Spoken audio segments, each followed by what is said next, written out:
So finally बेकाबू ये जो सीरियल है इसने अपना पीक पकड़ लिया है। जिन जिन आप कह सकते हो मेन लीड रोल में थे, सबका चेहरे से नकाब हट चुका है और सबका आप ये कह सकते हो कौन किस कैरेक्टर में है ये चीज़ खुल के सामने आ चुका है। आखिर कौन कौन सा रोल निभा रहा है और सेकंड डे के शो में क्या नया खुलासा हुआ है, इस चीज़ का रिव्यू मैं आप सबके सामने शेयर करने वाली हूँ। और जैसे ये शो ख़त्म हुआ उसके बाद से मैं खुद को रोक ही नहीं पाई, मैं सोची कि फटाफट से इसका रिव्यू बनाते हैं और आप तक इस चीज़ को जल्दी पहुँचाते हैं। तो चलिए फिर शुरू करते हैं। So hello and welcome to FIFA फूज। मैं हूँ आपकी दोस्त और इस शो की होस्ट दीप्ति बिस्वाल। मुझे आपको बताते हुए बेहद खुशी हो रही है। इनफैक्ट मैं आपको कह दूँ, बेकाबू सीरियल जो आने से पहले लोगों के मन में एक ये ख्याल लेकर आया था कि ये कैसा चलेगा, क्या चलेगा। एक तरफ आग दिख रहा है, एक तरफ शांतता दिख रही है, एक तरफ पीस दिख रहा है, लेकिन ये दोनों के बीच में कैसा क्या कनेक्शन होगा। एक तरफ जहाँ शिवांगी जोशी दिख रही है और आप कह सकते हो प्रथम करके एक कैरेक्टर वहाँ पे दिख रहा है, दूसरी और दिख रहा है कि हरनव और बेले का भी एक कॉम्बिनेशन है। लेकिन कल के एपिसोड में जो हम लोग ने देखा उसमें कहीं भी हरनव का और बेला का कोई कनेक्शन नहीं दिखा था। इन दोनों का यानी कि शालीन भनोट और ईशा सिंह का एक भी सीक्वेंस वहाँ पे नहीं दिखाया गया था। लेकिन आज उनका सीक्वेंस स्टार्ट किया गया। इनफैक्ट आज की शो में अपना शिवांगी जोशी और प्रथम कहीं पर भी नज़र नहीं आए। मैं आपको बता दूं, कल आज का शुरू करने से पहले मैं आपको कल के बारे में एक शॉर्ट सा आप कह सकते हो थोड़े से सेकंड्स के अंदर मैं आपको फिर से एक्सप्लेन कर दूं जिन्होंने नहीं देखा है। ये बेकाबू सीरियल टोटली आप कह सकते हो उस ज़माने का या फिर आप कह सकते हो फिक्शनल शो तो है, लेकिन लोगों के अंदर बहुत सारे सवाल लेके, बहुत सारी चीज़ों को लेकर आते। जिन भी लोग आज भी सुपरस्टिशन में बिलीव करते हैं, जो भी लोग आज भी परी, फरिश्ता, राक्षस, दानव, ये सब चीज़ों पर बिलीव करते हैं,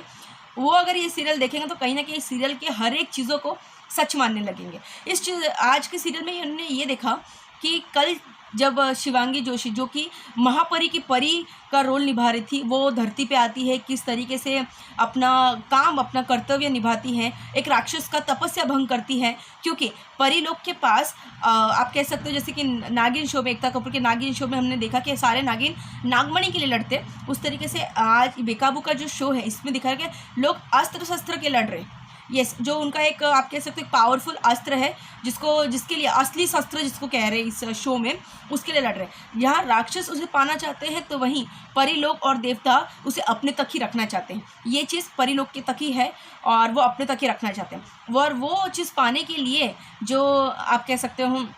राक्षस बलका था, वो इस चीज़ का तपस्या कर रहा था, लेकिन उनका तपस्या भंग करने के लिए महापरी की परी देवलिका कल आई धरती पे और उन्होंने दो भाइयों के बीच में फुट डाल के उनका तपस्या भंग कर देती है। तपस्या बलका ऋषि भी नहीं बोलेंगे, राक्षस बलका का तपस्या वो भंग कर देती है। लेकिन ये तपस्या भंग हो इस बारे में वो बलका ऋषि का खुद की बेटी भी चाहती थी, जो खुद एक राक्षिका है, और उनके दो जो भाई थे राक्षिक, मतलब बलका ऋषि के दो बेटे और एक बेटी थी।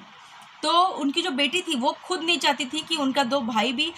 इस राक्षस धरती पे अपना राज जमाए या फिर एक अच्छे पोजीशन पे आए या फिर कुछ भी। वो सिर्फ ये पूरे जगह पे खुद का राज चाहती थी। तो कहीं कहीं तरीके से उसने इस चीज़ को सस्पेंस रखते हुए दोनों भाइयों को मार गिराया है। जहाँ पे हम लोग ने देखा है कि प्रथम जो राक्षिका का बड़ा भाई था उसने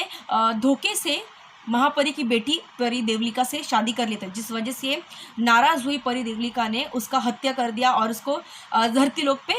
मार के भेज दिया। और तो और एक और चीज़ आज सामने आया, दैट इज़ कि जो प्रथम का भाई था, यानी कि बलका ऋषि का जो छोटा बेटा था, जिसका नाम अगस्त बता रहे हैं, वो जो था उसने ये अपने बड़े भाई को प्रथम को कहा था कि मैं जब भी मरूंगा ना भाई, मैं चाहता हूँ कि मैं आपके साथ ही मरूँ। तब प्रथम ने कहा था हम राक्षस कभी मरते नहीं हैं। तो उसने कहा था कि हाँ, हम राक्षस कभी मरते नहीं हैं, लेकिन अब जब भी हमारी मृत्यु होगी, जब भी हम मरेंगे, मैं चाहता हूँ जहाँ पे आप दफन हो वहाँ पे मैं दफन होना चाहता हूँ, जहाँ पे आपका खून गिरे वहाँ पे मेरा खून गिरे, और मैं आपके साथ ही जाना चाहता हूँ। ये उसके छोटे भाई ने अपने बड़े भाई से कहा था। लेकिन हम लोगों ने देखा कि किस तरीके से परी देवलिका मतलब प्रथम को मार के धरती पे भेज देती है, और जो जगह पे, जो जंगल पे प्रथम गिरता है, जो जगह पे एग्जैक्टली प्रथम गिरता है, वही जगह पे अगस्त का भी दफन किया जाता है, और उस जगह पे उसका एक आइडल बना जाता है, एक स्टैचू टाइप उसका बनाया गया है, सिर्फ मुंडी तक का, जो प्रथम का छोटा भाई था। इनफैक्ट जो राक्षिका है जिसका नाम यामिनी रायचंद बताया जा रहा है इस शो में, जो जिसका असली रोल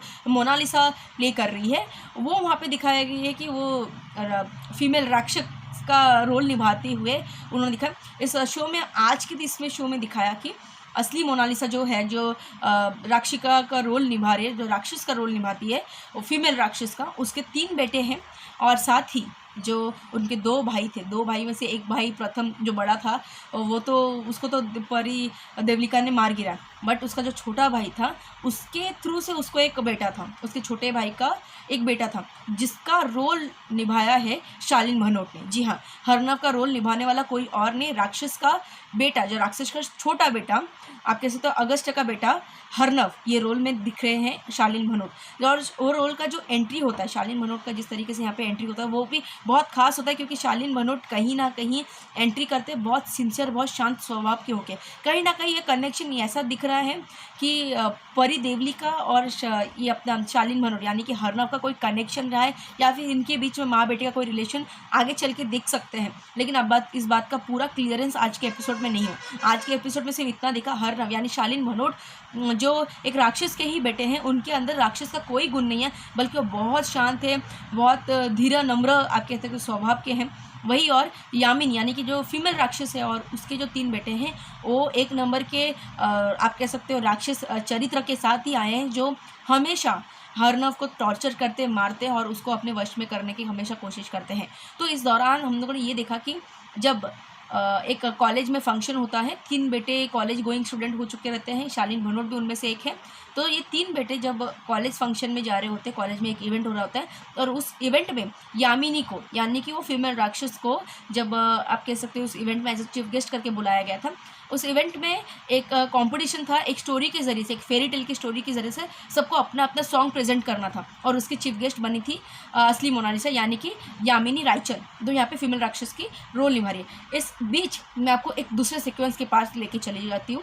वहाँ पे एक अचानक से शो की शुरुआत में दिखाया कि एक लेडी एक बेबी को बॉर्न कर रही है, एंड वो बेबी जब बॉर्न होती है तो वो एक बेबी गर्ल होती है, लेकिन जिन्होंने उनकी डिलीवरी कराई है घर में, उन्होंने कहा कि आपकी बेटी रो रही नहीं है, आपकी बेटी मरी हुई पैदा हुई है।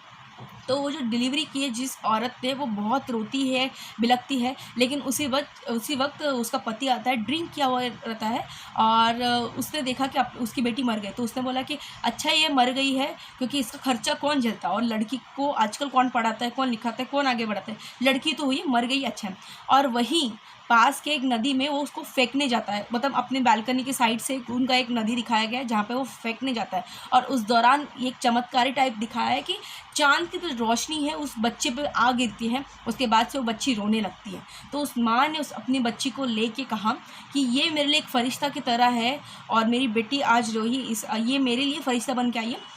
ये मेरे लिए परी है, और मैं इसका नाम रखती हूँ बेला। इसी से शुरुआत होता है ईशा सिंह का इस शो में एंट्री। ईशा सिंह इस तरीके से इस शो में दिखेगी, और धीरे धीरे उनका एक शॉर्ट सीक्वेंस दिखाया कि ईशा सिंह बड़ी होती है और वो स्कूल जाती है। स्कूल के दौरान में उन्होंने एक चीज़ दिखाया कि ईशा सिंह के पास एक आप कह सकते हैं चमत्कारी यंत्र है, या फिर आप कह सकते हो एक पावर, एक स्पेशल पावर के साथ वो आई है इस धरती पे, जहाँ पे उसको खुद को नहीं पता कि वो परिलोक से बिलोंग करती है, जबकि उसकी माँ परी नहीं है, जिन्होंने उसको डिलीवरी दिया था वो परी नहीं है, लेकिन वो कहीं ना कहीं परिलोक से वास्ता रखती है। पिछला किया हुआ सारी बातें उसको याद है, जैसे कहते हैं ना याददाश्त गुम होने के बाद, याददाश्त चले जाने के बाद हमें पिछला कहा हुआ हर एक चीज़ें याद रहता है, तो इस तरीके से उसको सारी चीज़ें याद आ रही होती है। छोटी सी बच्ची को अगर किसी ने ऐसे हाथ पे टच कर लिया या फिर उसके बॉडी पे टच कोई करके जाता है, तो सामने वाला उसके मन में क्या सोच रहा है ये इस चीज़ को पूरा क्लियर समझ में आता है। तो उस दौरान दिखा कि छोटी सी बच्ची उसकी एक फ्रेंड है, उसको गलती से उसका हाथ लग जाने पे वो उसका माइंड रीड कर लेती है कि सामने वाले के मन में क्या चल रहा है उसके,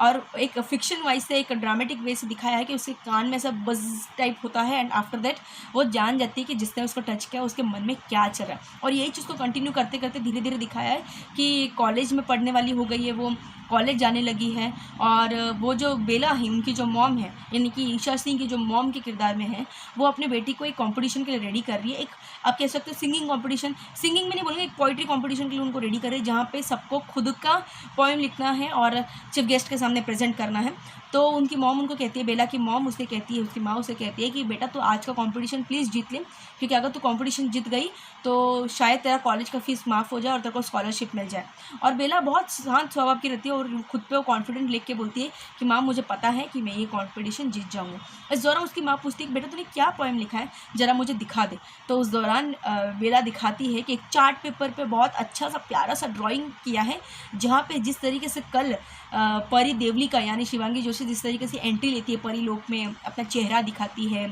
फिर प्रथम उसके साथ शादी करके उसके साथ आता है, वो उसने बहुत ही प्यारे तरीके से चार्ट पे डिज़ाइन किया एंड उसी के ऊपर वो स्टोरी है। और उसका जो पोएम था, उसके पोएम का टाइटल था एक राक्षस और परी की लव स्टोरी।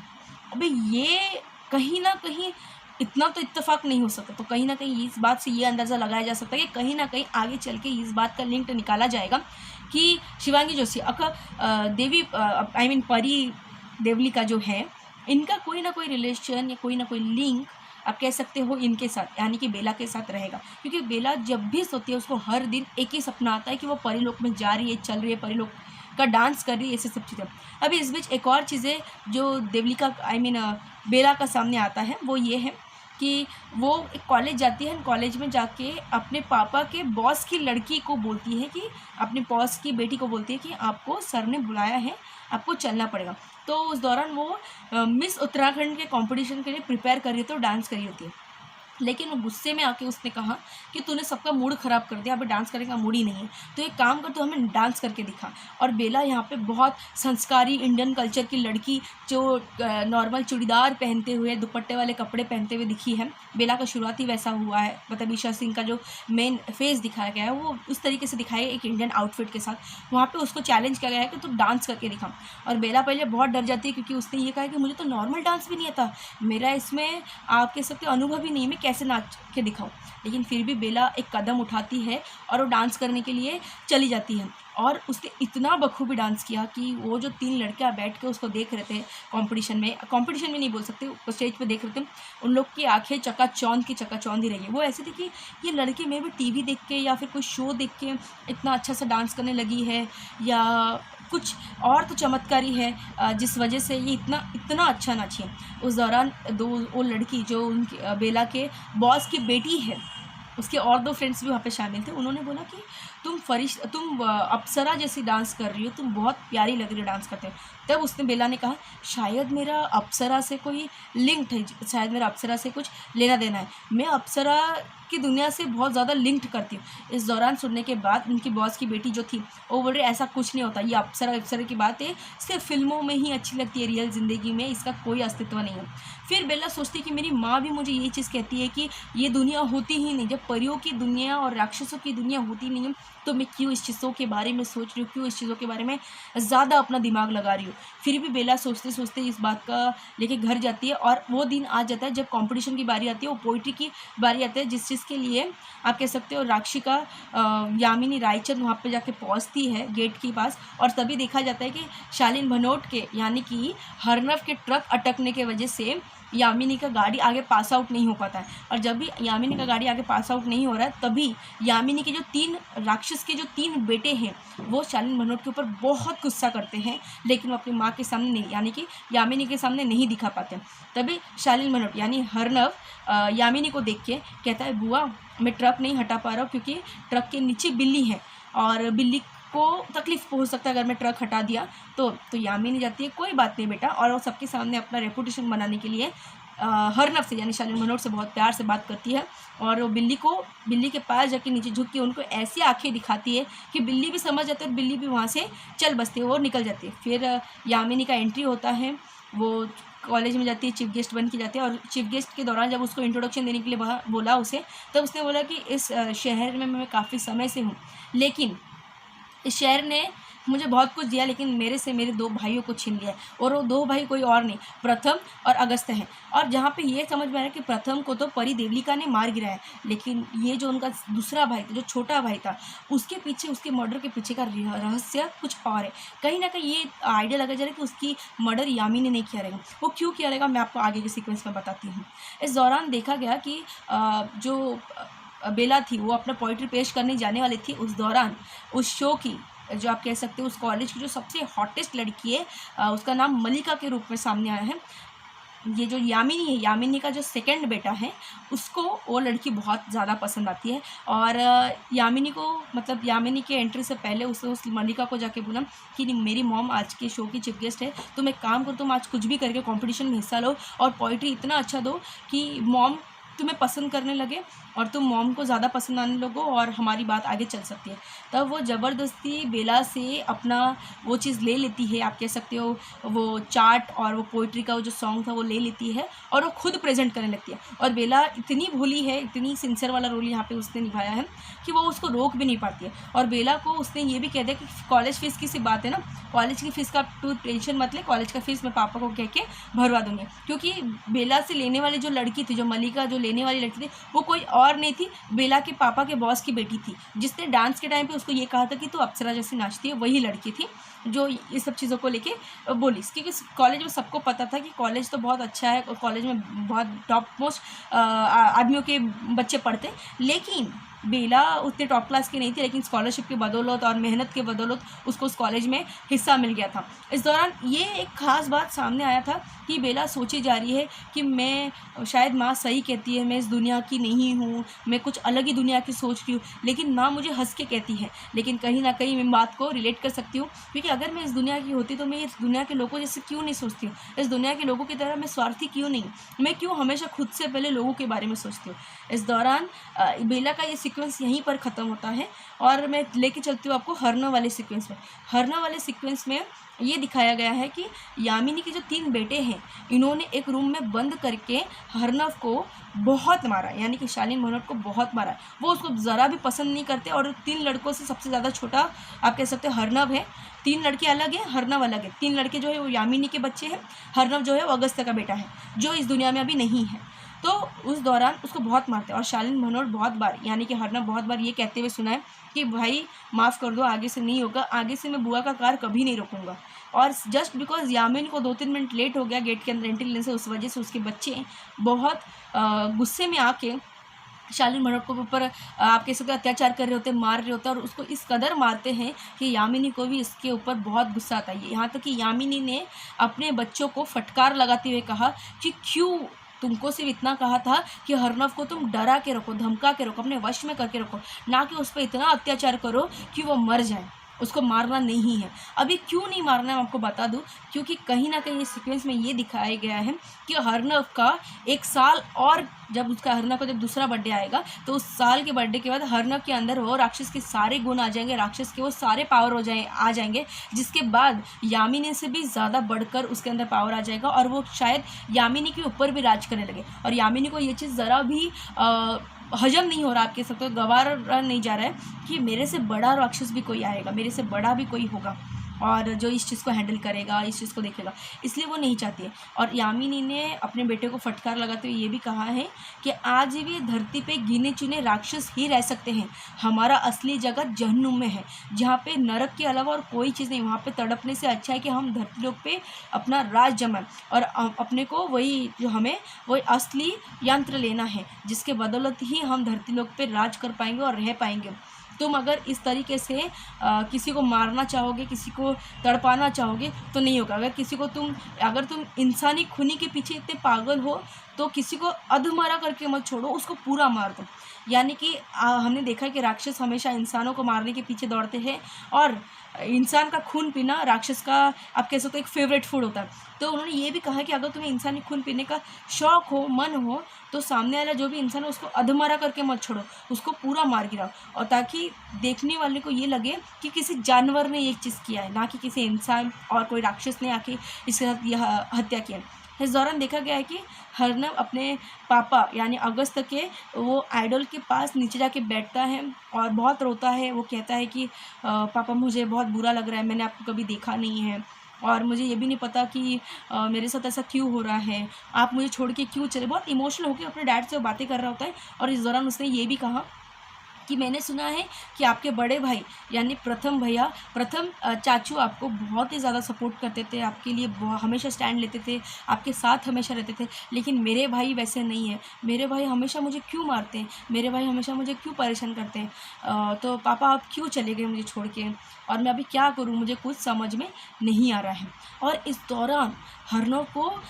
वो आइडल की जो स्तंभ आप कहते हो वहाँ से ना कुछ आवाज़ें सुनाई देती है, और हरनव को ये रियलाइज़ होता है कि ये स्तंभ, ये आइडल के अंदर कोई तो है जिसको ज़िंदा दफनाया गया है, जो आज भी जिंदा है। लेकिन हरनव ये चीज़ को बिलीव नहीं कर पाता। हरनव को लगता है कि मेरा वहम है, कोई और ही होगा, मैं खाली फोकट ये चीज़ को सोच रहा हूँ, ये मेरी गलती है। जबकि गलती नहीं है, ये बात सच है, और कहीं ना कहीं ये बात सच है, क्योंकि इसके बाद तुरंत सीक्वेंस में ये दिखाया गया है कि यामिनी का जो हस्बैंड है वो इंसान है, और इंसान से शादी करने की वजह से यामिनी का जो राक्षस का पावर है वो थोड़ा कम हो गया है। जी हाँ, और यामिनी के जो 3 बच्चे हैं इनके अंदर राक्षस के गुण आए इसलिए है क्योंकि यामिनी राक्षस है, लेकिन अब उनका जो हस्बैंड है वो राक्षस नहीं, वो इंसान है। एक राक्षस ने एक इंसान से शादी की, जैसे कि हम लोग ने नागिन के शो में देखा है कि एक नागिन, एक इच्छाधारी नागिन अगर एक इंसान से शादी करती है और उसके साथ वो अपनी ज़िंदगी की, यहाँ तक कि अगर जैसे कहते हैं फैमिली प्लानिंग करना या फिर आगे बढ़ती है, तो उसके अंदर से नागिन के सारे क्वालिटीज़, नागिन के सारे पावर छूट जाते हैं, इच्छाधारी नागिन के सारे पावर छूट जाते हैं। तो कहीं ना कहीं ये राक्षस का भी एक ऐसा पॉइंट है, अगर वो इंसानों से शादी करते हैं तो उनका राक्षस वाला पावर थोड़ा कम हो जाता है। तो यामिनी का वो पावर कम हो चुका है क्योंकि उसने एक इंसान से शादी की, और इंसान से शादी वो इसलिए की ताकि उसको धरती लोक पे रहने का मौका मिल पाए। इसके अलावा मैं आपको बता दूं कि शालीन भनोट को कहीं ना कहीं, यानी कि हरनव को कहीं ना कहीं इस बात का शक जा चुका है कि इसके बीच कोई है, और आगे आने वाले हफ्तों में ये दिखाया, फिलहाल के लिए आज के लिए इतना ही दिखाया, और आगे आने वाले हफ्तों में ये दिखाया गया है कि